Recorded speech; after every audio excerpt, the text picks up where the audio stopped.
All right, so in today's lecture, we're going to be talking a lot more about refraction. We're going to look at some examples of how images are formed by refraction, and we are going to uh, look at the concept of total internal reflection, and we'll look at a bunch of applications of this. All right, let's get started. In the example here, um, when we're viewing an object with the eye, the idea is that from the object, the light rays leave the object and they diverge away. And when you want to observe the object with your eye, the idea is that your eye has a lens that is shaped in the appropriate manner to bring that light back down to a point where it forms an image on your retina.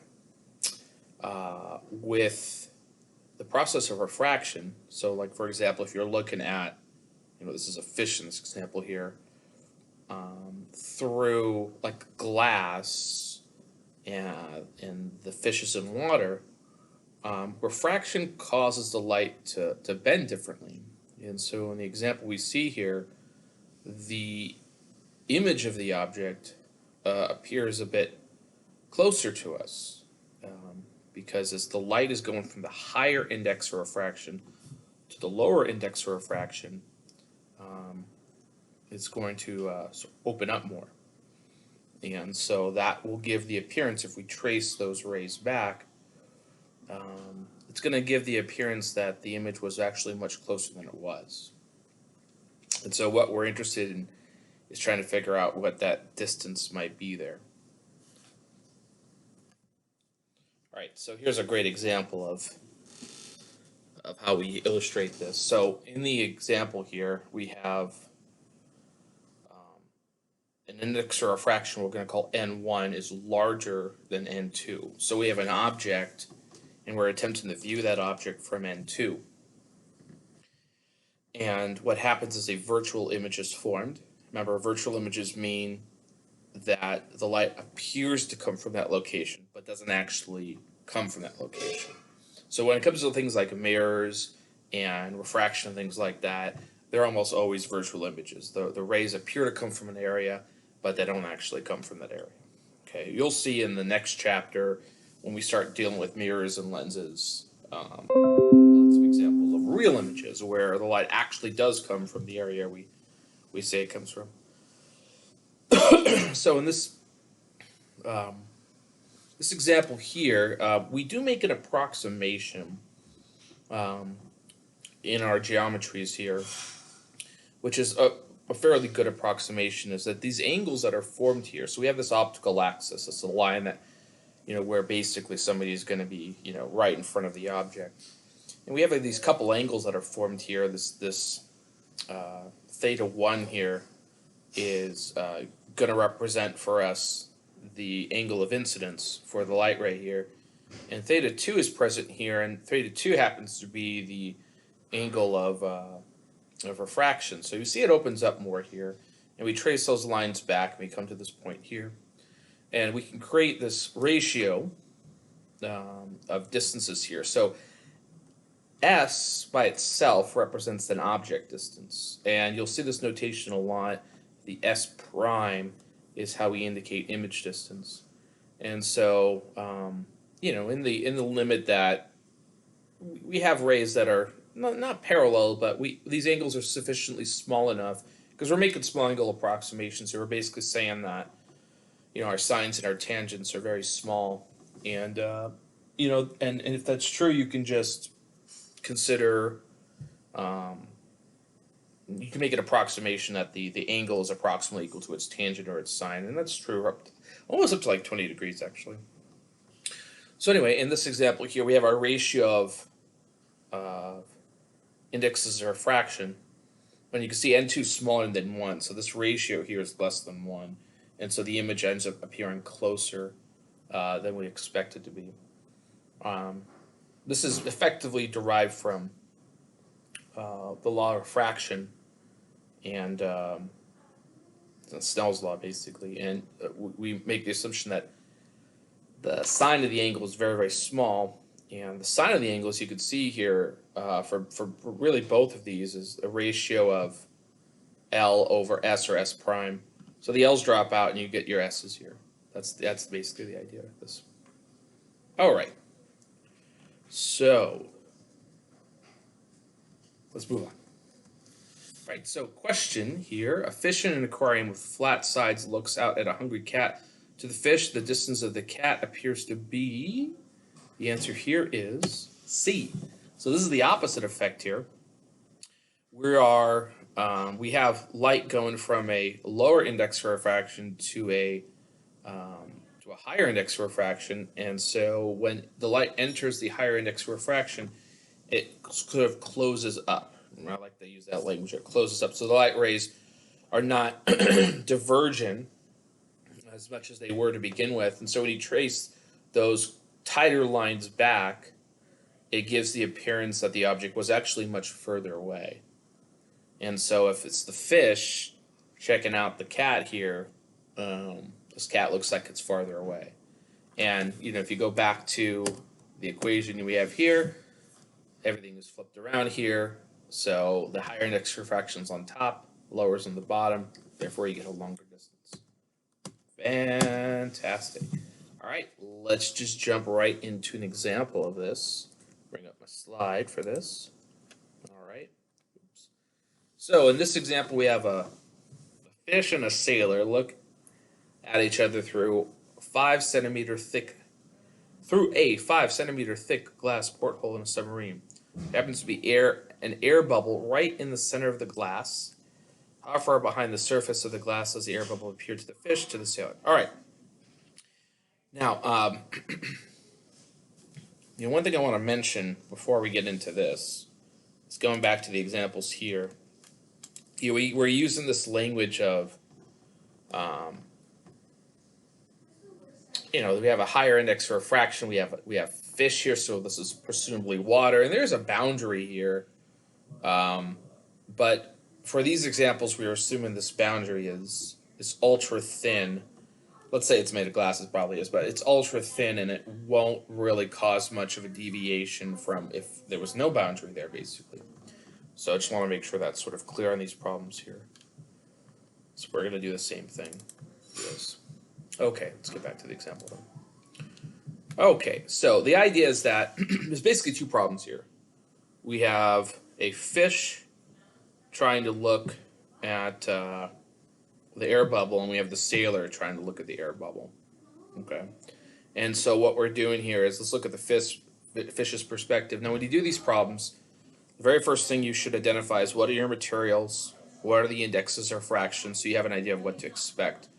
For the perspective of the fish, we're going from water to glass. Okay, so the fish is in the water looking at something that's in the glass, and that's our boundaries here. So water's lower, it's around 1.33, glass is 1.5. And so if you're going from lower to higher, right, we expect things to look a little bit closer here, right, a little bit closer. So in our example here, we have our distance, our image distance. This is 2.5. It's half of the 5 because it lies in the middle of the glass, right? So N2 is 1.33 and 1's 1.5. So we build our ratio here and we get a distance of 2.2 centimeters. So the bubble appears to be closer. That's the idea, appears to be closer. So the thing is that the observer is at the lower index of refraction. You're looking into the higher, so things appear closer, right? The sailor is the exact same problem, except it's air. They're in the submarine, and assuming the submarine works just fine, and it's just air inside there and not water, then this ends up being 1.7 centimeters, so it's about 0.8 centimeters closer.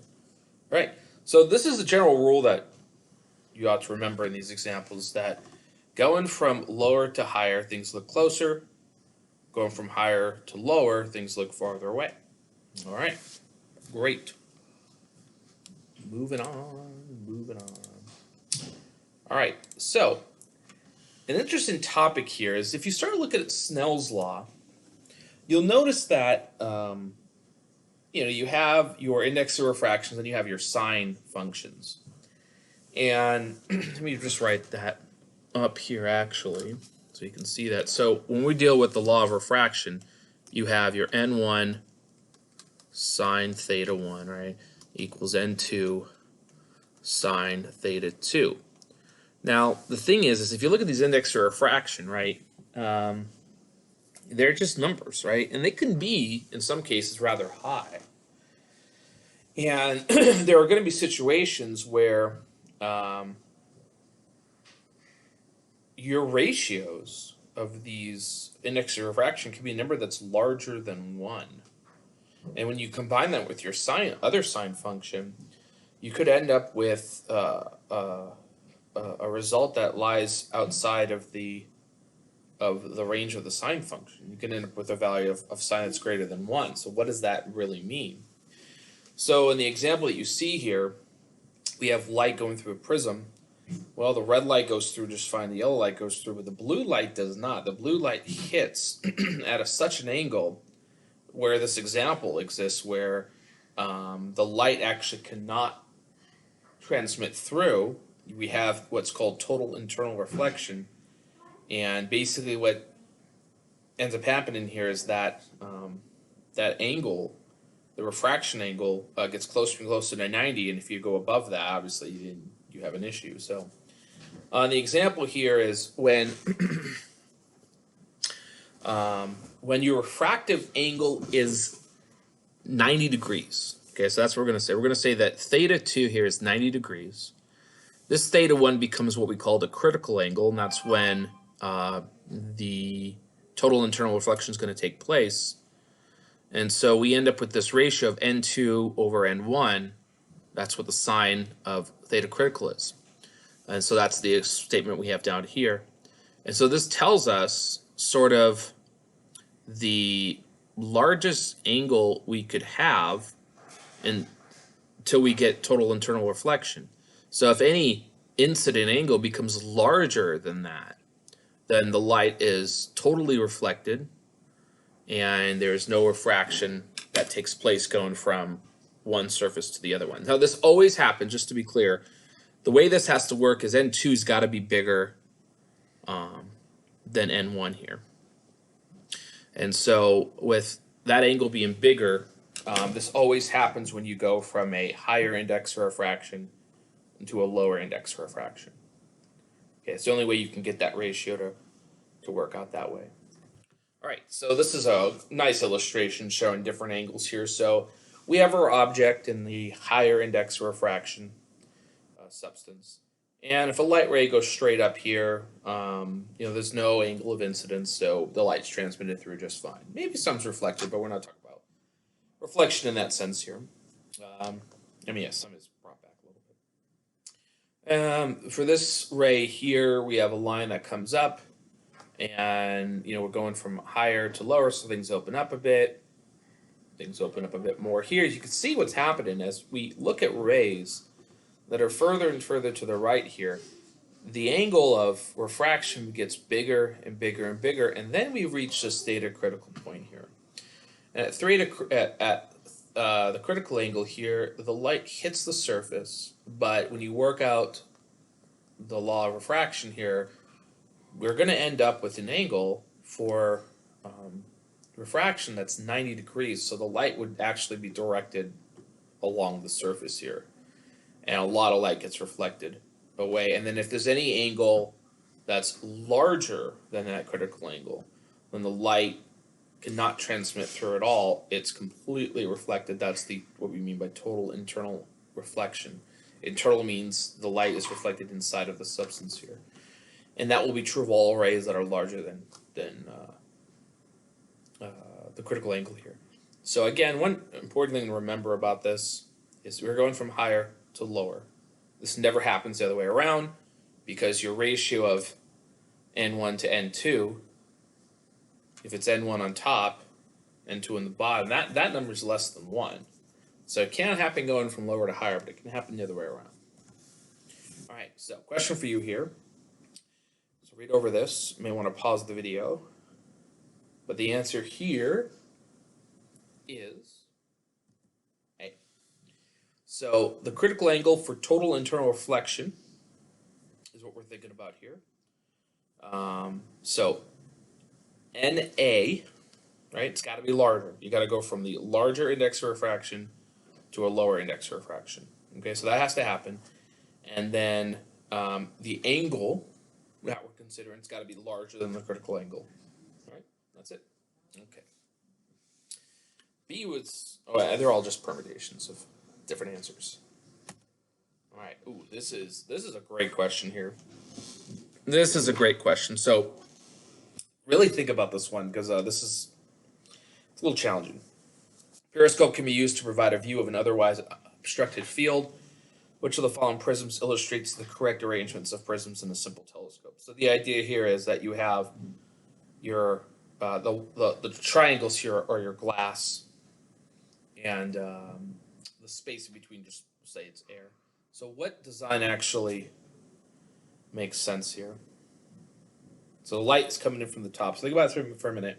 The answer here is A. All right, so what's happening here? Well, we enter our glass, right? And the angle here is sufficiently large, the angle of incidence here is sufficiently large that we have a total internal reflection that takes place here. So light reflects down. Again, the glass is higher, the blue part's lower. It goes through the glass again, and the same exact thing happens. Okay, so if we look at the other ones here, the idea is that we're trying to achieve total internal reflection in order to get these rays to redirect. And so these are prisms, so it's a piece of glass, so it's not like mirrors here where things are being reflected. So A is the one with the proper total internal reflection. The other ones don't show a proper total internal reflection. All right. So we got a laser beam, and it goes 2 refractions plus total internal reflection at the surface between 2 and 3. So we want to determine which of the following is true. So as we look at this, total internal reflection is taking place from N2 to N3, so that means N2 is a higher index of refraction than N3. Great. What happens at the N1 N2 boundary? Well, at the N1 N2 boundary, it looks like when we enter into N2, we're opening up more, right? So that's lower than N1. Right, so the answer here is going to be B. So N1 has to be bigger than N3. Based on the refraction taking place at the 1-2 boundary, we could see that N1's got to be bigger. Things are opening up more in N2, and then automatically 2 has to be bigger than 3 because of the total internal reflection. Fantastic. All right, let's do another example here. So in this example, we have this pool light. That's at the bottom of a pool, and thickness of that's going to be 3 meters. The idea is that light will come up. You'll be able to see the light from different directions. It will actually create like this sort of a ring, really, is what it will do. But then at some point, if you get far enough away from that light there'll be total internal reflection. So there's sort of a diameter, so to speak, of that.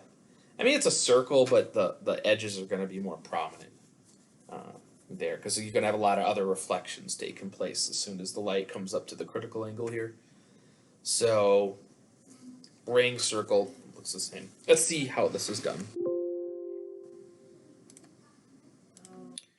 All right, oops, in the example here, oh, that's not right. Okay, so in our example here, we are considering the critical angle. So if we want to first work out what that critical angle is, we're going from water to air.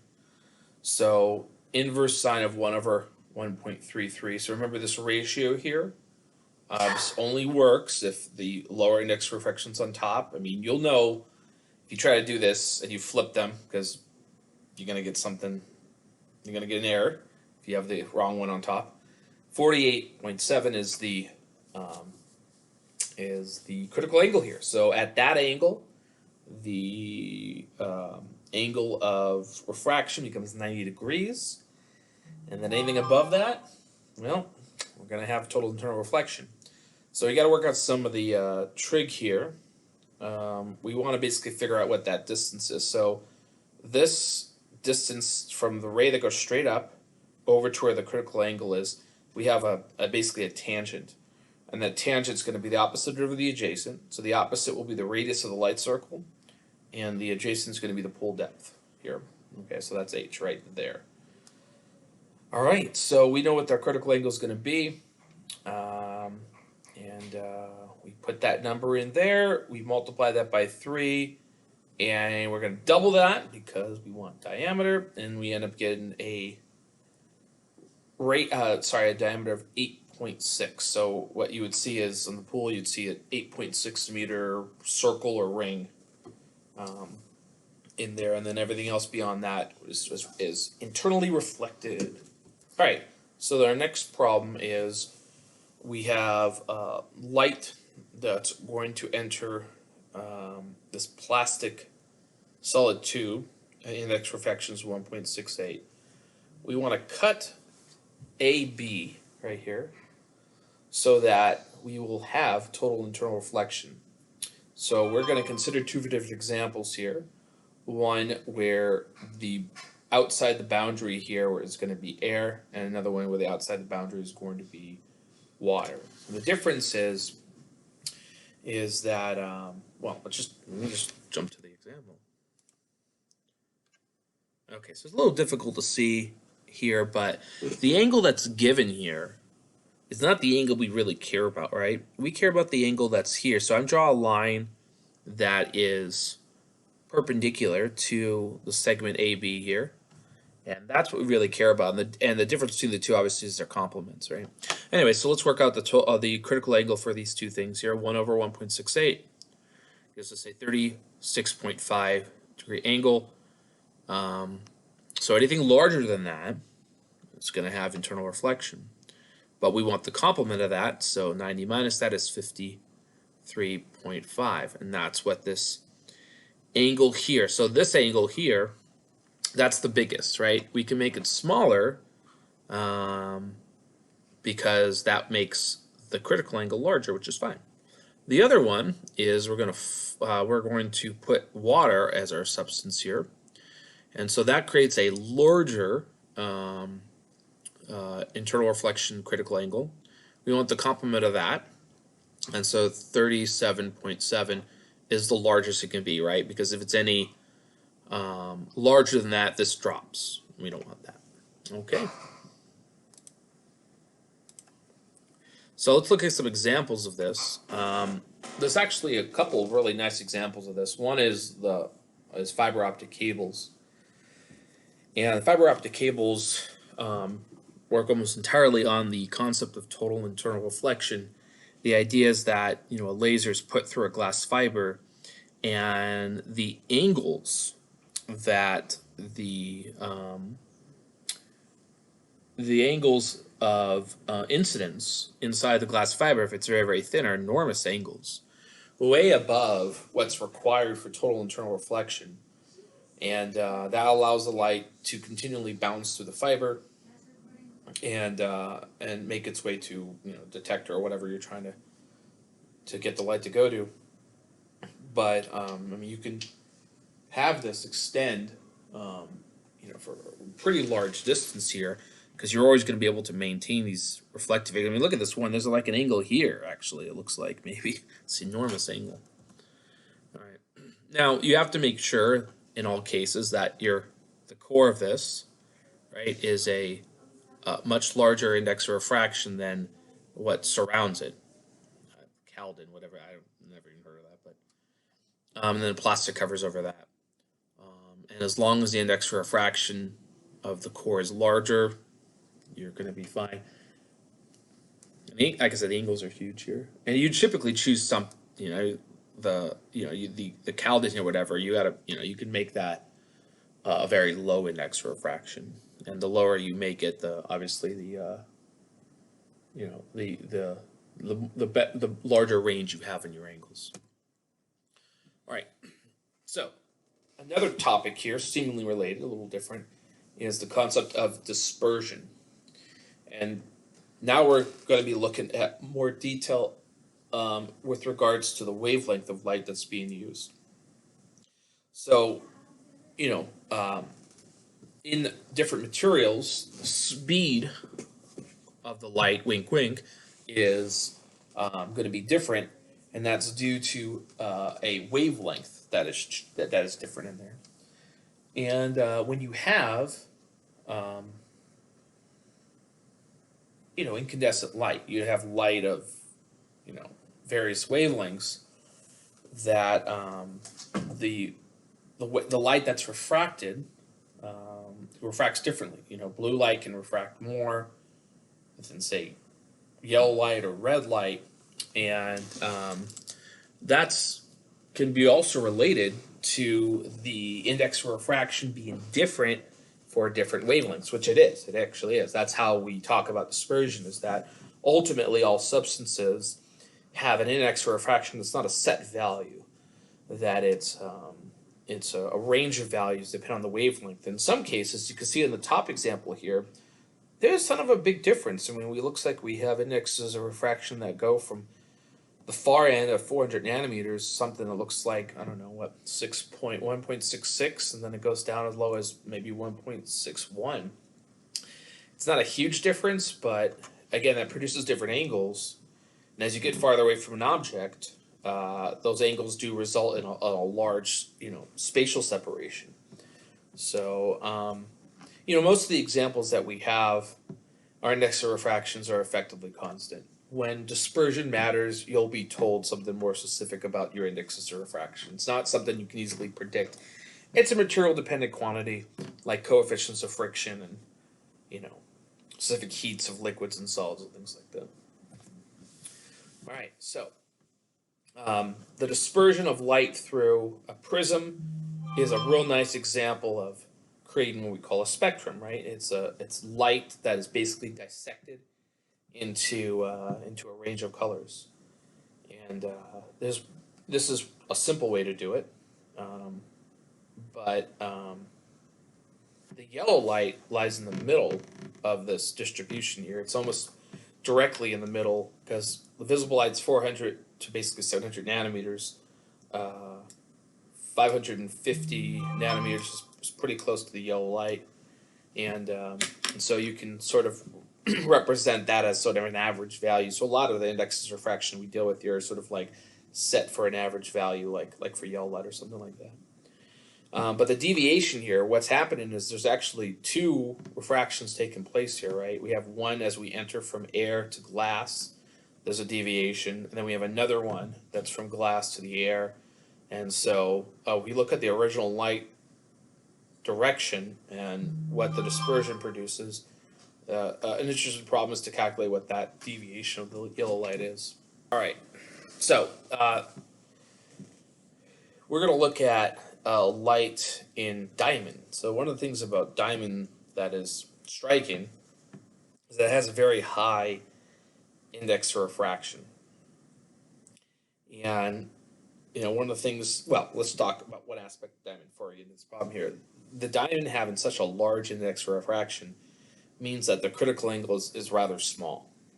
So it doesn't take much to get total internal reflection in that substance, and that's part of the reasons why diamonds shimmer as much as they do, is because when light enters a diamond, it will experience a large amount of total internal reflections.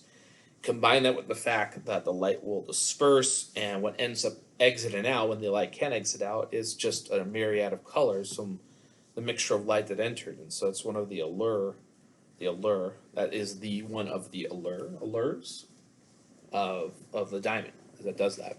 But anyway, there's a good amount of difference between violet light and red light for the diamond. For violet light, the index of refraction is 2.46. When you get to diamond, it goes a bit lower, actually, 2.41. And so a light ray traveling through the air strikes a diamond surface at an angle of 51.5 to the normal. We want to calculate the angular separation between these two colors of light in the refracted ray. So the angular separation is really a matter of working out the extremes, right? What's going on with violet, what's going on with red. And if we could see here in the image here, and I'll zoom in so you can see this picture a little bit better here, but the light comes in to our surface. We have an angle of incidence of 51.5. We're going from, you know, the lower to higher, so the rays are going to tighten up a bit. The angle is much smaller coming out. Now if we could actually see this ray, if we could zoom in and see this ray, and let me zoom in on this picture here. Where's my zoom? Where's my zoom?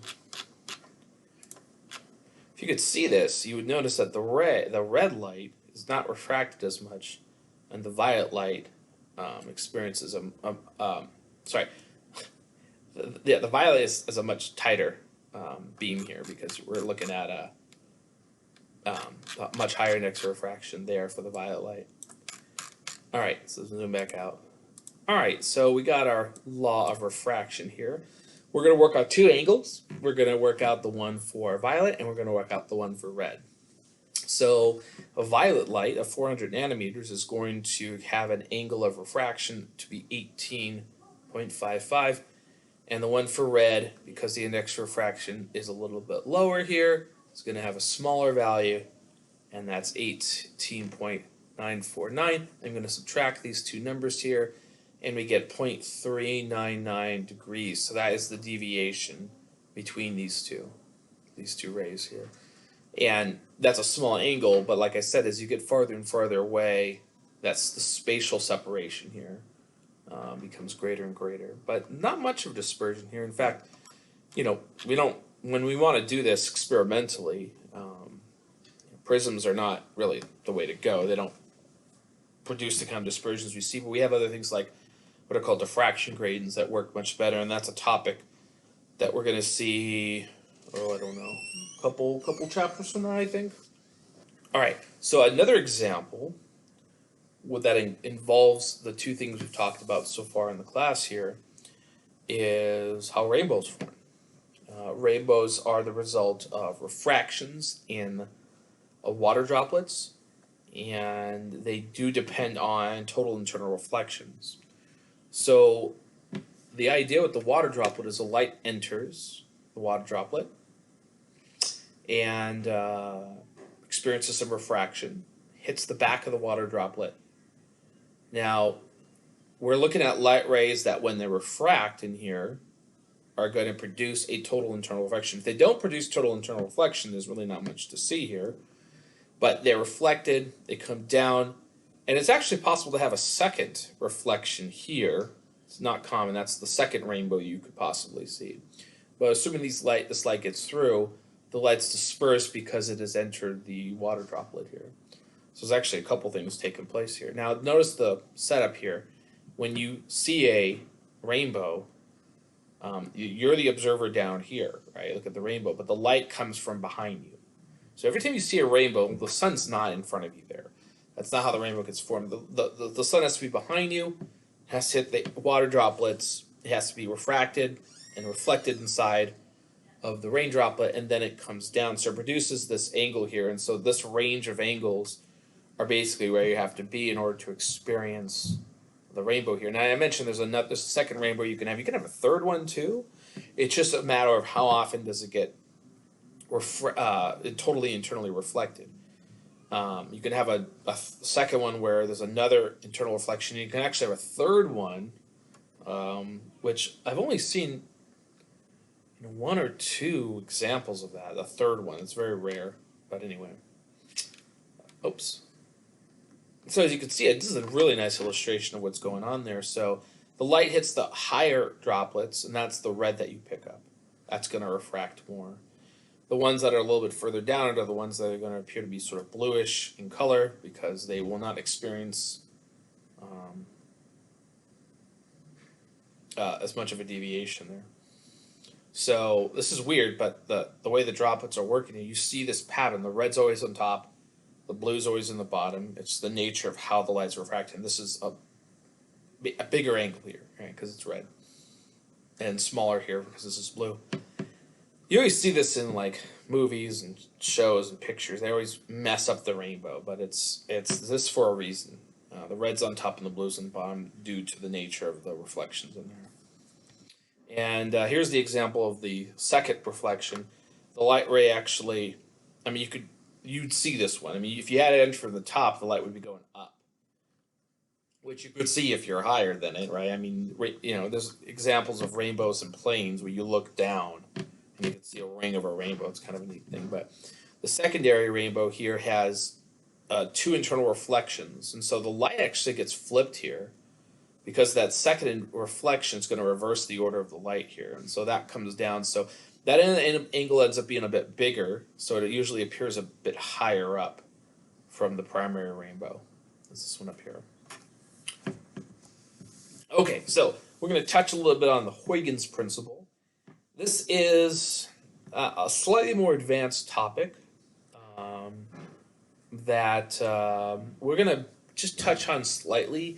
If you go on and do a lot more in optics and you get to much higher level of material, Huygens principle ends up being a lot more useful. We're going to mention it here because it helps us understand some features about the properties of light, but this is generally a more advanced topic that we cover, but we'll still get to it here. So the idea is that we have our let's start with what Huygens principle is.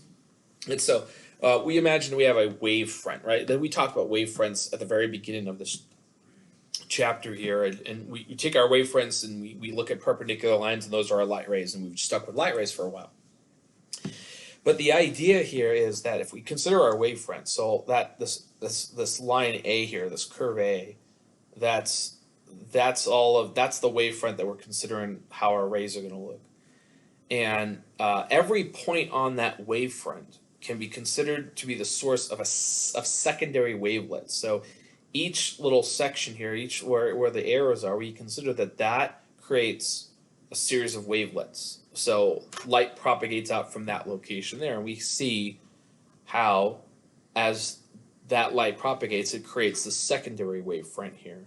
And so that's how we envision the stuff propagating through space, is just the creation of these wavelengths, but they have this sort of bulk group motion to them that defines what the wavefront is.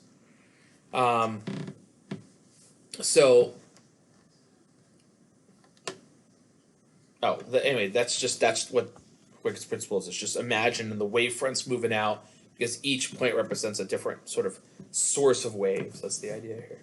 And so a plane wave is exactly that. These are planes. These are effectively parallel lines, and every single point on this original plane wave here, we imagine creates spherical wavelets. But they all move out at the same rate, and so that creates this wavefront here, which is just the tangent to all these wavelets here. And so that's how we imagine the wave going through. And there's a lot of evidence for this spherical wavelet behavior. When we get into interference later in the class, which is a couple chapters from now, this light is interfering with each other frequently, and it produces patterns if you can control this. So we'll see that later. And so here's an example of how we look at reflection from the perspective of Huygens principle. So imagine there's a plane wave that's approaching. So we see all our little light rays here that are being formed from our plane wave. So we have our plane wave here, and then as it comes down, it reflects off the surface. But again, using the principle of these wavelets here, that's going to result in the same angle coming in as it going out due to the nature of how the wavelets are produced here.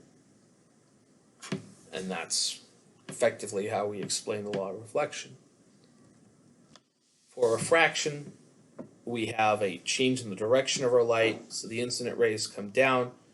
We have to imagine what this refractive wavefront's going to look like. The idea is that the wavelength gets shorter as we go to the higher index of refraction. And so if we create these two triangles here, which was a similar thing to what we did before, actually creating these triangles, and we related the lengths here, this length from A to A prime and B to B prime, as being sort of like wavelengths. The fact that the wavelength shortens up when we enter in, gives us that different distance there. And so with the wavefront here, that represents sort of the new surface here. And so we originally started with this is our wavefront, but due to the wavelength change and the distance being different, the wavefront has now been redirected here. So these lines here represent our wavefronts. So this is focused a lot more on wavefronts than rays, but I mean, you can do both perspectives here. It's just a matter of how we view them. So we're not going to say much more about Huygens' principle. I mean, they do provide some context and some explanation for why reflection and refraction works, but for the purposes of what we do in this class, we're sticking with the ray model for stuff. Mirages are an example of Huygens' principle. The idea, and you can see in the picture the image of the mirage here, the idea is that there's hotter air when you're closer to the ground. So you see this a lot of times on like pavement, or sand out in this distance here. The hot air has a smaller index for refraction than the cooler air. And so what happens is the light, they have different radii for their wavefronts here because of the smaller index for refraction. That light can appear to curve and gives the appearance, so it's a refraction thing, but the idea of the Huygens principle is that it slowly curves as it comes through, because as you get closer to the ground, the air gets hotter and the index of refraction gets smaller and smaller, and then you could have a situation where there's a ray that just kind of curves and just touches the ground and then comes back up. And if you trace that back, it's going to give the appearance that there's a reflection actually on the ground there. Okay, so sort of a miscellaneous topic to round out what we're discussing here is a concept of polarization. Now, again, Physics 120 is not required for this class, and there is a bit of 120 that you need to sort of appreciate to get the concept of polarization. So I'm going to try to keep this really as simple as possible, assume that you had not have had Physics 120, and any information I tell you regarding Physics 120 is you don't need to have the background information to do that. But the idea is that when you have light rays, that there's an electric field and magnetic field that sort of is oscillating. That's the idea behind the electromagnetic wave. And the idea is that the axis of that electric field can be sort of random. And so when light is unpolarized, that axis is different for all different rays. So you have it could exist in a complete circle basically. So that's what we're seeing in this picture. The unpolarized light. These are all the different directions of the electromagnetic waves that are going through here. What a polarizing filter does is it blocks out some of these directions so that one direction gets through. And so that's when the light's polarized, when the electromagnetic wave has electric and magnetic components that are all aligned with each other. That's the idea behind it. So one of the things of interest in polarization is determine the amount of light that ends up being blocked as we go through. And in this example here, we have a polarizer where we have natural light enter through. The polarizing angle is, well, it's given by this blue line here. So the light comes through, and a certain amount of that light gets eliminated, because what only gets through here is the light that is along the polarization axis. Then we have an analyzer here which is at a different angle, and that lets another fraction of light through and then enters the photocell. So what we're doing here is we're trying to select a certain wavelength of light, direction for the electromagnetic field here, for the waves. And Malice's law communicates how much of that light gets through. So when we have these two filters here, we are interested in what the angle is between them. That's our theta here. There's a cosine squared factor, which is a relationship between the energy and the intensity of that light, which we don't really get into. This is the maximum of light intensity that gets through, and then this basically predicts for us what the intensity of light is as we exit out. So, question for you here. We have 3 polarizing filters, right? Our stack with the polarizing axis of the second and third filters oriented at 45 and 90 with respect to the polarizing axis of the first one.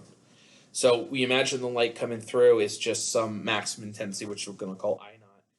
And the intensity of light emerging from the third filter is going to be, the answer here is D.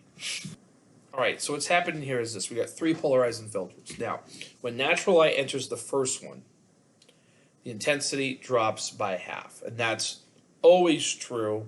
If you have just a single filter, when the light goes through, it's always diminished by half. Then as it enters the second one, we are at a 45-degree angle. Okay, so the cosine of 45 degrees squared is a half. When we go through the third one, we're now at another 45-degree angle. Okay, because we're comparing now the second and the third filter, and that does give us another factor of a half. So when the light goes through all 3 of them, we end up with an intensity of light that is 1/8 of what it originally is. Okay, so again, the idea here, as I could draw this out, is the light's coming through, and we got 3 filters here, right? When it goes through the first one, automatically goes down by a half. And that's just the rule for when light enters just one particular filter here. However, when it goes through here, now we are interested in Malice's law. So the angle between this one and this one here is 45 degrees, and the angle between this one and this one here is 45 degrees. So we have basically now 2 more factors because we're dealing with cosine 45 degrees, right, quantity squared, and that's 1/2. So we have a 1/2 here from Malice's law and a 1/2 here from Malice's law, and that all ends up in a 1/8. But I want to be clear, it's not just because we have 3 and the other 1/2 for each of them. The half in the front for the first one here is a little bit different. It's not Malice's law, it's just the principle that as light enters through here, half of it's diminished. And it actually has to do with going to that law there and actually integrating all possible angles, and you end up getting a half out of the integral. That's what it is. And then the other 2 are Malice's law when you compare first to second and second to third. That's the idea. All right, so let's work out this particular problem here. We have unpolarized light passing through 2 polarized in the figure. Find the intensity of light picked up on the photocell if the axis is 30 degrees. All right. So here's the sort of the proof of that first thing I mentioned to you. After we go to the first polarizer, what we're looking to do there is we're looking to integrate Malice's law over all possible angles. So 0 to 2 pi. And if we integrate this, we get a pi out of this. That's what the integral is. So we're trying to figure out, okay, if we consider light comes through at all possible angles, you know, we have to imagine that all the components along the axis parallel to the polarizing angle is getting through, and everything that's perpendicular does not get through. We consider there's a huge range of components that happen here. That just requires us to integrate over all possible angles. And that's how we get that half out of there. Then when we go into the second one, we take into account that there's now a 30-degree angle between the first and the second. And so we combine everything together here. We have our I naught over 2. That's the light as it enters the second one. We have our cosine squared 30 degrees. That's the angle between the 2 polarizing angles here. We end up with 3/8 IO here. All right. The last topic here is what's called Brewster's law, which explains a little bit about when light comes incident to a reflective surface. Some light is reflected away and some light is refracted through, but there's a very special angle for this light where the refracted ray that that comes through can become polarized. So there's a particular angle, which we call the polarizing angle, but where polarized light gets completely refracted and the rest of the light gets reflected away. And this is something that happens when you go to a, well, in this example here, we're going from a lower to a higher index of refraction. That angle is given by a tangent function. And the nature of this is that the ray that is reflected, and the ray that's refracted are at 90 degrees. That's what's happening here. And so that 90-degree angle ensures that we have this polarized light. So polarized light of a particular, perpendicular to the plane the page gets through, and the ray that comes up here, the light is from the other type of polarization. So it's in and out of the page here. So that's kind of an interesting problem here, but this has aspects that relate to, like glasses or have polarizing filters in them, because a lot of reflections do this kind of behavior here, where you have sort of a large angle and the light hits you. It's kind of blinding but the polarization, the fact that the light is polarized when it reflects off, means you could have polarizing filters on your glasses and you can remove a lot of light, so it eliminates a lot of reflections.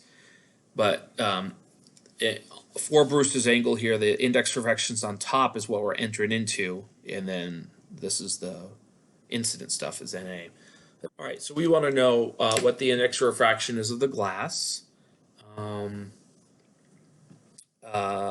based on the polarizing angle here, so we're given that.